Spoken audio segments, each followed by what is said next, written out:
Cameroun, à Yaoundé, un jeune homme s'est fait empoisonner par sa copine parce qu'il venait d'obtenir le visa pour le Canada.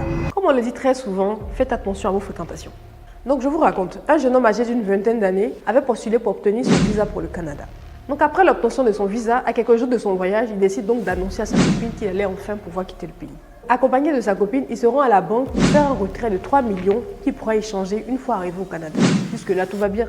Ils rentrent tous les deux ensemble au domicile du jeune homme, histoire de passer un peu de temps ensemble avant qu'il prenne son vol. Arrivés tous les deux à l'appartement du jeune homme, ils trouvent le vigile devant la porte. Donc ils rentrent ensemble. Et 1 heure plus tard, la jeune femme sort de l'appartement, mais cette fois toute seule. Donc naturellement, le vigile n'y prête pas attention. 2 jours plus tard, le voisinage constate une horrible odeur venant de l'appartement du jeune homme. Donc il décide d'aller voir et en cassant la porte, il découvre le corps du jeune homme tout enflé et en état de décomposition accélérée. En fouillant un peu partout, il découvre une petite bouteille d'alcool frélatée au chevet du lit du jeune homme dans lequel il contenait le poison qui a servi à l'éliminer. Avant de prendre la fuite, la jeune femme s'est assurée de prendre les 3 millions, de l'enfermer dans sa chambre, se débarrasser de la clé pour lui laisser aucune chance de demander de l'aide.